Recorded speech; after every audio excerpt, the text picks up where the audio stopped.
Hi, I'm Danny Glover, and you're watching Joburg Today.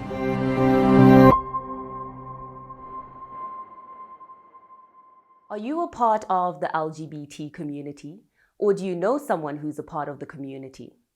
As a minority in the society, the LGBT community is under an immense amount of pressure. The Institute of Race Relations issued a report on the quality of life of the LGBT South African, and I spoke to the author. Gebrand, thank you for joining me.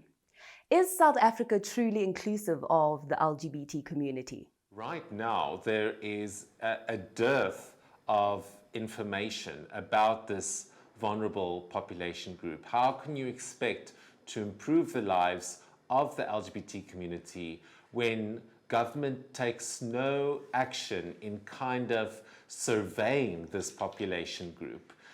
Status A, for example, they've completed the 2023 census, and in none of those questionnaires that they've provided did they actually touch on LGBT South Africans. So in order to improve the lives of the community, you first need to understand the community and understand what their needs are. And that's the only way you can do that is through proper polls and surveys that the government needs to complete.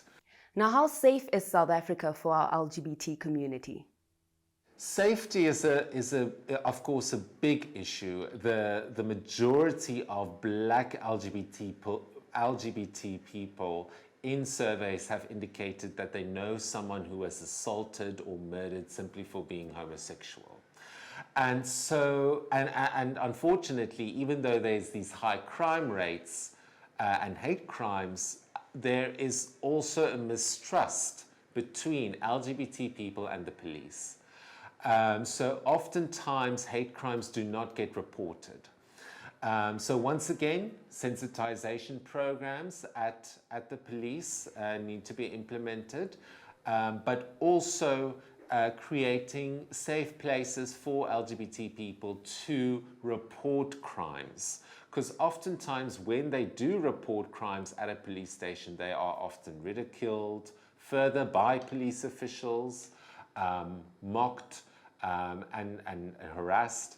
So to maybe create safe spaces, like neutral places, like a business or any other type of public place familiar to the LGBT victim, that will help them to be able to better communicate what has happened to them in terms of the crime that they've experienced.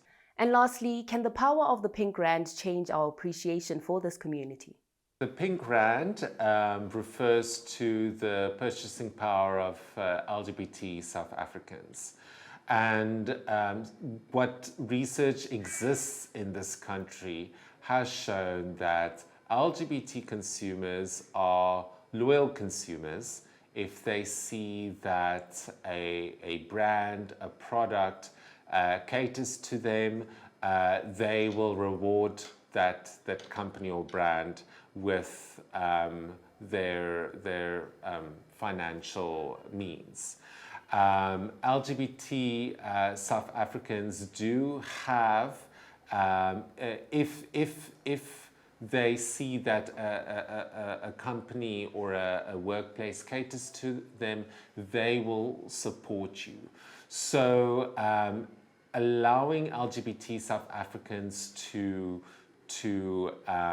express themselves financially, getting them into good jobs, that can help a lot in getting businesses to pay attention to the needs of this community.